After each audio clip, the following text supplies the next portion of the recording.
창세기 40장. 이런 일들이 있은 지 얼마 후 이집트 왕에게 술잔을 올리는 시종장과 빵을 구워 올리는 시종장이 왕에게 잘못을 저질렀다. 파라오는 두 관리, 곧 술잔을 올리는 시종장과 빵을 구워 올리는 시종장에게 분노했다. 파라오는 그들을 경호대장 보디발의 집안에 있는 감옥에 가두었다. 그곳은 요셉이 갇혀 있는 감옥이었다. 경호대장 보디발은 요셉에게 이들 두 관리를 맡겼다. 요셉은 그 두 관리의 시중을 들었다. 두 시종장이 감옥에 갇힌 지 여러 날이 지났다. 어느 날 밤 감옥에 갇혀 있던 두 관리, 곧 왕에게 술잔을 올리던 시종장과 빵을 구워 올리던 시종장이 각기 꿈을 꾸었다. 꿈의 내용은 서로 달랐다. 요셉이 아침에 그들에게 가보니 그들의 얼굴에 근심스런 빛이 어려 있었다. 요셉은 주인의 집에 자기와 함께 갇혀있는 파라오의 두 관리에게 물었다. 오늘은 두 분 얼굴에 수심이 어려 있군요. 무슨 일이 있으신가요? 그들이 요셉에게 말했다. 우리가 꿈을 꾸었는데 꿈을 해석해 줄 사람이 없어서 그러네. 요셉이 두 관리에게 말했다. 해몽은 하나님의 능력에 속하는 것입니다. 제게 말씀해 보세요. 왕에게 술잔을 올리던 시종장이 요셉에게 자신이 꾼 꿈 이야기를 했다. 꿈속에서 나는 웬 포도나무가 내 앞에 있는 것을 보았네. 그 포도나무에는 3개의 가지가 뻗어 있더군. 각 가지마다 싹이 나고 꽃이 피더니 포도송이가 열렸어. 그때 내 손에는 파라오의 잔이 들려 있더군. 나는 포도를 따다가 그 즙을 파라오의 잔에 짜서 그 술잔을 파라오의 손에 들려 드렸다네. 요셉이 왕에게 술잔을 올리던 시종장에게 말했다. 해몽은 이렇습니다. 3개의 가지는 사흘을 뜻합니다. 파라오는 앞으로 사흘 안에 어르신의 직위를 회복시켜 주실 것입니다. 어르신께서는 예전처럼 파라오에게 술잔을 올리는 일을 하시게 될 것입니다. 어르신, 일이 잘 풀려 나가시거든 저를 잊지 말아 주십시오. 파라오에게 제 사정을 말씀드려서 저를 이 감옥에서 나갈 수 있게 해주십시오. 이 몸은 히브리 사람들이 사는 땅에서 이곳까지 끌려왔습니다. 저는 이곳에 온 뒤로도 감옥에 갇힐 만한 죄는 지은 적이 없습니다.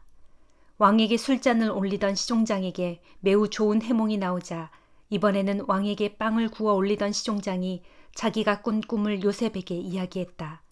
나도 꿈을 꾸었네. 꿈속에서 내가 빵 바구니 3개를 머리 위에 이고 있더군.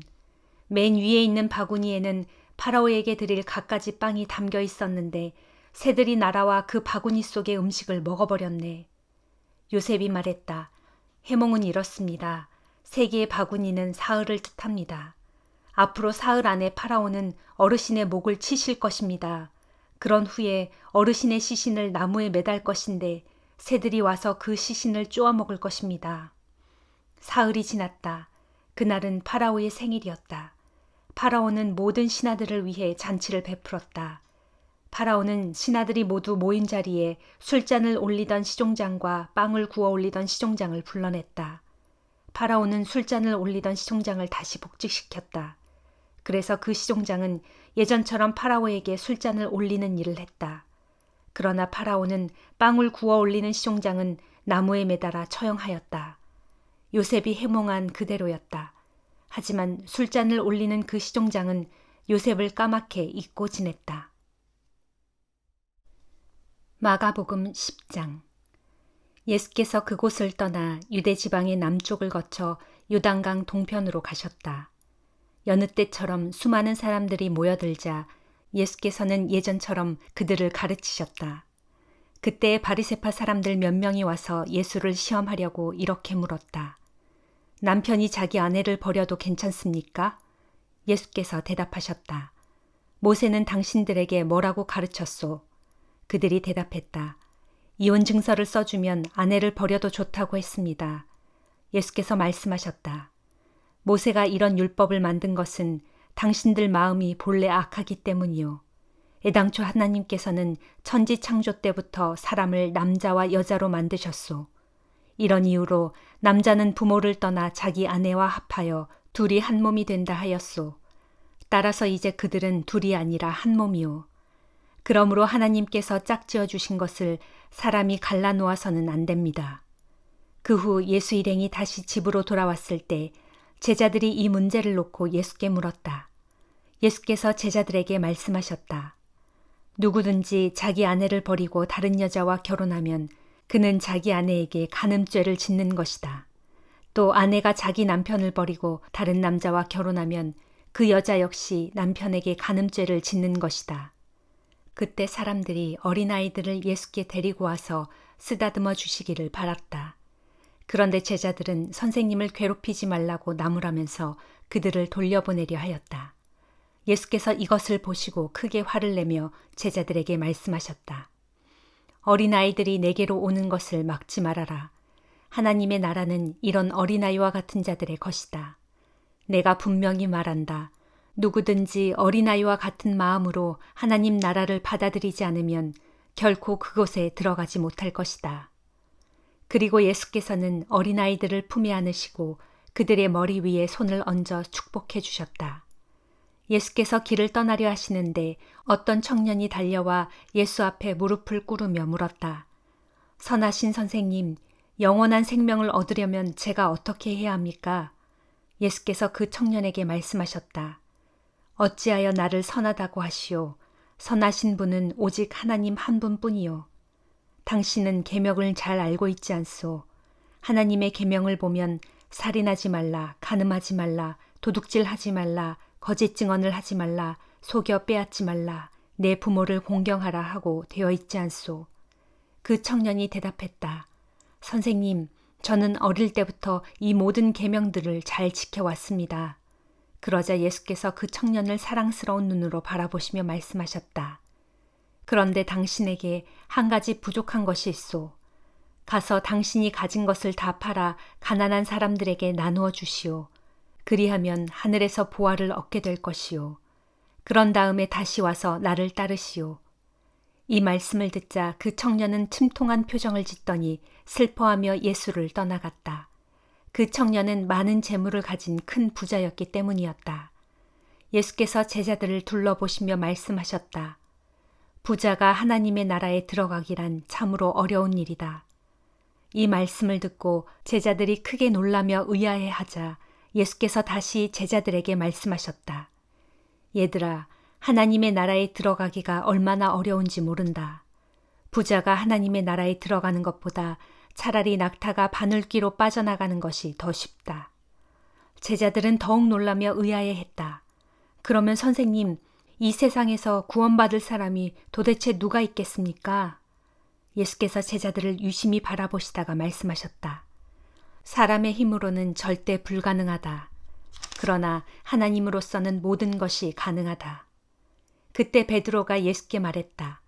선생님, 보시다시피 저희는 모든 것을 버리고 주님을 따랐습니다. 예수께서 대답하셨다. 내가 진정으로 너희에게 말한다.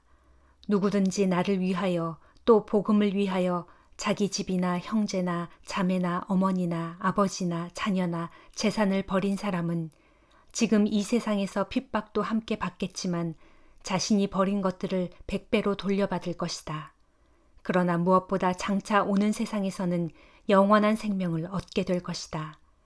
그러나 그런 자들 가운데서도 먼저 된 사람이 나중되고 나중된 사람이 먼저 되는 일이 많을 것이다. 예수 일행이 예루살렘으로 올라가는 길에 예수께서 앞장서서 홀로 걸어가시자 모두들 놀라고 두려운 마음으로 뒤따라갔다. 예수께서 다시 12 제자를 자기 곁에 불러 모으시고 장차 자신에게 닥칠 일을 일러주셨다. 보라, 우리가 예루살렘에 도착하면 인자는 배신을 당하여 대제사장들과 율법 교사들의 손에 넘겨질 것이다. 그들은 인자를 죽이기로 결정한 후 이방인들에게 넘길 것이다. 그러면 이방인들은 인자를 조롱하고 침뱉고 채찍으로 때린 뒤 마침내 죽일 것이다. 그러나 인자는 사흘 만에 무덤에서 다시 살아날 것이다. 그때에 세데베의 2 아들인 야고보와 요한이 예수 곁으로 와서 말했다. 주님, 저희 소원을 들어주십시오. 예수께서 물으셨다. 너희가 무엇을 원하느냐?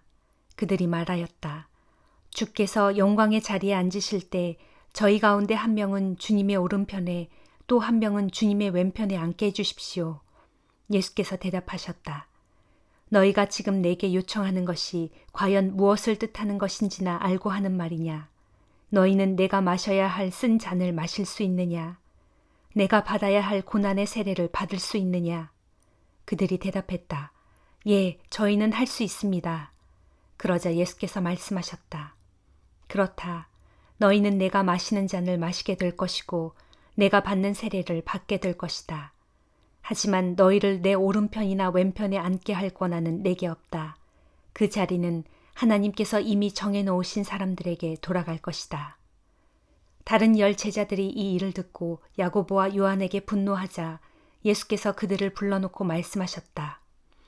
너희도 알다시피 세상의 왕이나 위정자들은 백성들 위에 군림하면서 권력을 휘두른다. 그러나 너희는 결코 그래서는 안 된다. 너희 중에 누구든지 큰 자가 되기를 원하는 사람은 먼저 너희를 섬기는 자가 되어야 한다. 또 너희 중에 으뜸이 되기를 원하는 사람은 먼저 모든 이들의 종이 되어야 한다. 인자는 섬김을 받으러 온 것이 아니라 섬기러 왔고 많은 사람들을 구하기 위하여 자기 목숨을 내어주려고 온 것이다.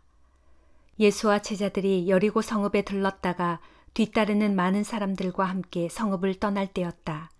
그때에 디메오의 아들 바디메오라는 맹인 거지가 길가에 앉아 있다가 나사렛 예수가 그 길로 지나가신다는 말을 듣고 소리를 지르기 시작했다. 다윗의 자손이신 예수여, 저에게 자비를 베풀어 주십시오. 그러자 많은 사람들이 그를 나무라며 조용히 하라고 했다. 그러나 그는 더욱더 큰 소리로 다윗의 자손이시여, 저에게 자비를 베풀어 주십시오 하고 외쳤다. 예수께서 걸음을 멈추시며 말씀하셨다. 그 사람을 불러오시오. 사람들이 그 맹인에게 가서 일러주었다. 기운을 내어 자리에서 일어나라. 그분이 당신을 부르신다. 그러자 그 맹인은 겉옷을 벗어던지고 벌떡 일어나 예수께로 왔다. 예수께서 물으셨다. 내가 당신에게 무엇을 해주기를 바라오? 맹인이 대답했다. 선생님, 눈을 뜨고 싶습니다. 예수께서 말씀하셨다. 이제 가시오. 당신의 믿음이 당신을 낫게 하였소. 그러자 그 즉시 맹인은 눈을 떠보게 되었다. 그리고 예수를 따라 나섰다. 욥기 6장. 엘리바스의 충고를 듣고 욥이 대답했다. 정말이지 내 고뇌의 무게를 달아볼 수만 있고 내가 당한 이 불행의 비참함을 저울에 올려놓을 수만 있다면 얼마나 좋을까. 틀림없이 바닷가의 모래보다도 더 무거울 거야. 그러하기에 내 말이 거칠고 험했던 것이네. 전능하신 분께서 나에게 화살을 쏘아대시고 그 화살이 내 속에 세게 박히니 내 영혼이 그 화살의 도구로 비틀거린다네. 지금 하나님께서는 작정하시고 나를 아주 무섭게 몰아치고 계신다네. 들판에 먹을 풀이 있는데도 들나귀가 울부짖겠는가. 구유에 꼴이 있는데도 소가 울겠는가. 싱거운 음식을 소금도 치지 않고 먹을 수 있겠는가. 달걀 흰자위를 무슨 맛으로 먹는단 말인가. 나는 그런 음식을 거들떠보지도 않고 입에 대지도 않을 걸세. 그런 음식은 생각만 해도 속이 메스꺼워지기 때문이네. 내가 하나님께 드릴 요청이 있는데 하나님께서 나의 그 요청을 용납하고 들어주시기를 간절히 바란다네. 그것은 하나님께서 나를 선뜻 죽여 없애주시는 것, 곧 그분께서 손을 들어 나를 얼른 깨뜨려 주시는 것이라네. 그렇게 해주신다면 그것이 나에게 진정 위로가 되고 이토록 무자비한 고통 중에서라도 내게 큰 기쁨이 될 텐데. 그 까닭은 내가 정말이지 거룩한 그분의 말씀을 거역하지 않았기 때문일세. 아, 내게 무슨 기력이 더 남아있어 내가 소망을 품고 살아야 한단 말인가. 내게 무슨 전망이 있어 내가 더 참고 견뎌야 한단 말인가. 나에게 무슨 바위 같은 힘이라도 있던가. 내 살덩이가 무슨 노쇠라도 된단 말인가. 아, 이제는 내게 정말 아무런 힘도 없고 도움을 청할 때라곤 세상 어디에도 없구나. 비록 내가 전능하신 분에 대한 경외감을 조금 잃었다고 할지라도 절망에 빠진 피곤한 사람에게는 친구의 따뜻한 동정심이 절실히 필요한 법인데 어찌하여 내 친구들은 물이 조금 흐르다가 바싹 마르고 또 바싹 말랐다가 너무 많이 흘러 범람하는 개울처럼 도대체가 미덥지를 못하구나. 얼음이 녹으면 물살이 제법 거세지고 눈이 녹으면 졸졸거리며 흐르다가도 날이 더워지면 쉬이 말라버리고 뙤약볕이 내리쬐면 아예 자취조차 없어지고 마는 그런 개울. 물이 줄기를 따라 힘차게 굽이쳐 흐르다가도 물길에서 벗어나 메마른 곳에 이르면 이내 끊어지고 마는 그런 개울과도 같구나. 멀리서 그런 개울을 보고 대마의 대상들이 물을 얻기 위해 달려오고 스바의 상인들도 희망을 갖고 물을 찾아왔건만 막상 개울에 이르고 보니 물 한 방울조차 얻을 수 없고 오직 얻을 것이라곤 낙담밖에 없구나. 그러니 물을 기대했던 그 마음이 도리어 부끄러울 뿐이구나. 지금 자네들이 내게 이런 개울과 무엇이 다른가? 내 처참한 몰골을 보니 덜컥 겁이라도 난단 말인가? 내가 언제 자네들에게 무엇을 좀 달라고 부탁한 적이 있던가? 내가 언제 자네들의 재산에서 얼마를 떼어달라고 요구한 적이 있던가? 아니면 내가 자네들에게 내 원수들의 소나기에서 나를 구해달라고 했거나 또는 무례한 압제자의 소나기에서 나를 건져달라고 말한 적이 있던가? 내가 잠자코 들을 테니 어디 내가 알아들을 수 있게 나를 가르쳐 보게나. 내게서 무엇이 잘못되었고 내가 언제 그릇된 짓을 했는지 나에게 말 좀 해주게나. 올곧은 말은 언제나 힘이 있는 법. 하지만 자네들이 내게 말하고자 하는 것은 도대체 무엇이란 말인가? 자네들은 내 말꼬리나 붙잡고 늘어질 셈인가? 만신창이가 된 이 몸의 말은 스쳐 지나가는 바람소리로밖엔 생각지 않는군. 여차하면 자네들은 고아를 놓고도 제비 뽑기를 하고 궁하면 친구조차도 팔아먹을 사람들이로군. 그러니 이제 자네들은 조용히 하고 내 얼굴을 똑똑히 쳐다보게나. 설마 내가 자네들의 면전에서 거짓말을 하겠는가? 제발 부탁하건대 잘 살펴보고 내게 불의한 말을 하지 않도록 하게나. 나에게는 아무 잘못도 없으니 나의 의를 의심치 말고 제발 다시 생각해 주게나. 언제 내 혀가 거짓을 내뱉은 적이 있었던가? 언제 내 입이 악한 것을 분별치 못한 적이 있었던가? 로마서 10장. 형제들이여, 나는 내 동족 이스라엘 백성이 구원받기를 마음속 깊이 진심으로 원하여 그 일로 하나님께 기도해 왔습니다. 나는 이스라엘이 하나님을 섬기는데 얼마나 열성적인지 밝히 증언할 수 있습니다. 하지만 그들의 열성은 올바른 지식에 근거한 것이 아닙니다. 그들은 하나님에게서 비롯되는 의를 알지 못하고 자기들 스스로 의를 세우려고 애씀으로써 하나님의 의를 따르지 않았습니다. 그래서 그리스도께서는 주를 믿는 모든 사람들로 하여금 하나님의 의에 이르도록 하기 위해 율법을 온전히 이루어 주셨습니다. 일찍이 모세는 기록하기를 사람이 율법대로 따라 살면 하나님의 의에 이를 수 있고 그래서 그 의로 인해 살 것이다라고 하였습니다. 그러나 믿음을 통해서 오는 하나님의 의에 대해서는 이렇게 말합니다. 여러분은 마음속으로 그리스도를 모셔내리려고 누가 하늘에 올라가겠느냐 하고 말하지 마십시오. 또는 마음속으로 그리스도를 죽은 자 가운데서 모셔 올리려고 누가 지옥에 내려가겠느냐 하고 말하지도 마십시오.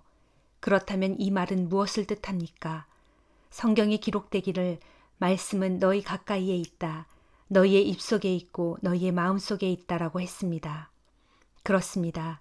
우리가 전파하는 것이 바로 이 믿음의 말씀입니다.